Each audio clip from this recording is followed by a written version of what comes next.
Welcome to Democracy Now!, democracynow.org, The War and Peace Report. I'm Amy Goodman.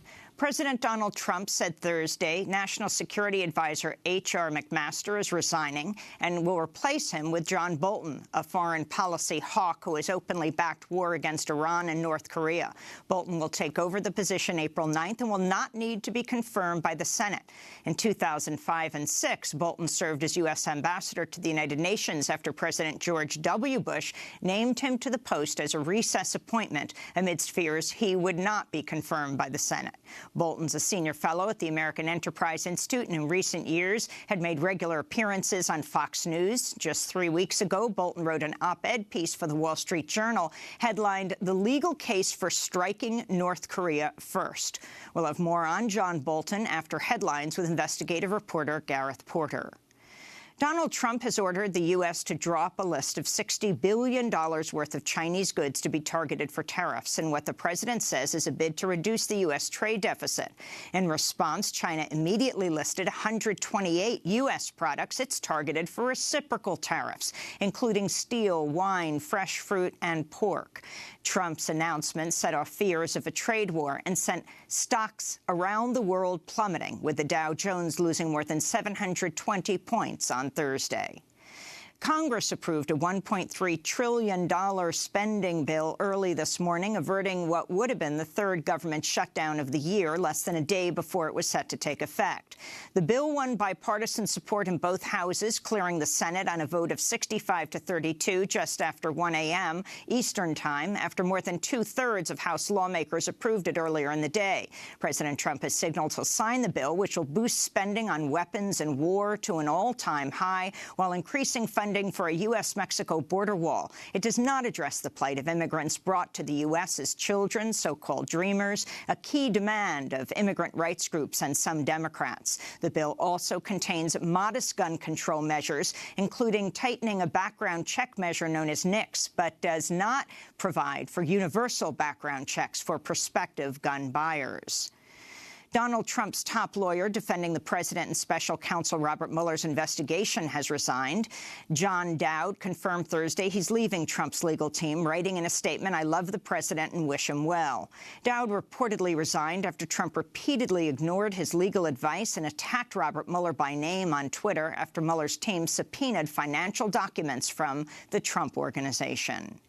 In Syria, hundreds of rebels and their family members have begun boarding buses in the town of Harasta after agreeing to surrender to government forces in exchange for safe passage to northern Syria. Their surrender in the Damascus suburb known as Eastern Ghouta comes as Syrian human rights groups say a government offensive launched last month has so far killed 1,500 civilians, injured 5,300 others, and forced more than 80,000 people to flee in recent days. In Mexico, media workers are demanding a swift investigation into the murder of journalist Leobardo Vázquez, who was gunned down Wednesday night inside his home in the state of Veracruz. Vázquez was at least the third journalist to be murdered in Mexico this year. And last year, Mexico was among the deadliest countries in the world for media workers. This is Albertino Jimenez speaking at a protest Thursday held in Vázquez's home city of Gutiérrez Zamora. I think now is the time to demand that the Veracruz governor protect us, and not just with words. Every time this happens, security is guaranteed for the media, but it's just words. These incidents happen daily. In France, tens of thousands of public employees walked off the job in cities around the country Thursday in a strike against President Emmanuel Macron's plans to roll back labor rights and shrink the public sector. Macron has proposed cutting 120,000 public employee jobs over 5 years, while raising taxes on pensions and introducing a merit-based system of pay. In Somalia, at least 18 people were killed Thursday after a massive car bomb ripped through a hotel near the parliament building in the capital, Mogadishu. The militant group Al-Shabaab has claimed responsibility for the attack, which comes on the heels of similar bombings, including a double bomb attack late last month that left 45 people dead. In Texas, the Associated Press reports Hurricane Harvey released far more toxins into the environment than initially reported when it brought unprecedented flooding to the Texas Gulf Coast last summer. AP reporters cataloged more than 100 Harvey-related toxic releases, most of which were never made public, including the release of carcinogenic compounds like benzene and vinyl chloride, and a spill of nearly 500 million gallons of industrial wastewater mixed with stormwater from one chemical plant in Baytown alone. The AP reports Texas investigators have looked into 89 incidents and have yet to announce any enforcement actions. You can go to our reports at democracynow.org when Democracy Now! Went to Houston after the hurricane and particularly focused on the fence line communities, those on the fence lines of the refineries. Conservationists are mourning the death of the world's last remaining male northern white rhinoceros. The 45-year-old rhino died Monday at a nature reserve in Kenya, where he'd been under armed guard to protect against poachers. In a last-ditch effort to save the species, zoologists are now attempting to use in vitro fertilization to impregnate the last 2 remaining female northern white rhinoceroses, who are unable to produce offspring naturally.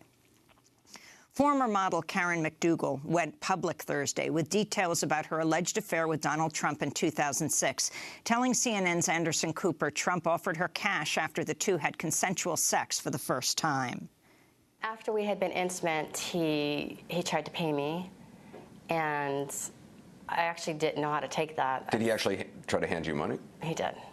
Karen McDougal said the incident made her cry, but said the two maintained a consensual affair for 10 months. Her interview came as CBS's 60 Minutes said it's going ahead with plans to broadcast an interview on Sunday with the adult film star Stephanie Clifford, better known as Stormy Daniels. Daniels says she was paid $130,000 in hush money by Trump's personal lawyer, Michael Cohen, only days before the 2016 election.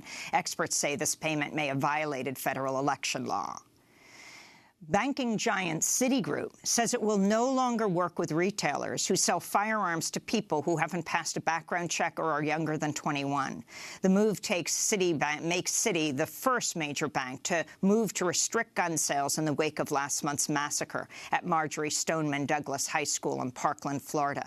This comes ahead of Saturday's March for Our Lives protest in Washington, D.C., which is expected to see hundreds of thousands of students, teachers, and others rally for new gun control. This is Alaya Eastman, a student survivor of last month's massacre, speaking Thursday ahead of Saturday's march. Unfortunately, I lost 2 people in my class and 6 were hit. I was on the wrong side of the class, and no student should have to cover themselves with a deceased classmate to survive. But I was that student. We can't only focus on school shootings, though. Urban communities and low-income communities have always been hit with gun violence forever. I lost my uncle due to gun violence in Brooklyn 15 years ago, and nothing has changed. Columbine happened, nothing's changed. Sandy Hook happened, nothing's changed. Parkland happened, nothing's changed. Democracy Now! Will be in Washington, D.C. with a special 4-hour broadcast on Saturday from noon Eastern Standard Time to 4 o'clock covering the March for Our Lives. You can go to democracynow.org. In Sacramento, California, hundreds of demonstrators chanting Black Lives Matter shut down an interstate highway and delayed an NBA basketball game Thursday as they protested the police killing of 22-year-old Stephon Clark, an African-American father of 2 who was unarmed and outside his own home on Sunday when he was gunned down by a pair of police officers. The protest came as Sacramento Police Chief Daniel Hahn said he doesn't know why the officers who killed Clark turned off the audio on their body cam video recorders in the wake of the shooting. Thursday's protest delayed the start of the Sacramento Kings game against the Atlanta Hawks as only a fraction of ticket holders made it into the arena. Afterwards, team owner Vivek Ranadive spoke in solidarity with the protests. We stand here before you, old, young, black, white, brown, and we are all united in our commitment. We recognize that it's not just business as usual, and we are going to work really hard to bring everybody together to make the world a better place, starting with our own community. And in breaking news, at least one person has been killed by gunfire in southern France after a gunman reportedly took several people hostage in a supermarket. Local police have sealed off the area. They say the hostage taker is an ISIS-inspired terrorist. And those are some of the headlines. This is Democracy Now!, democracynow.org, The War and Peace Report. I'm Amy Goodman.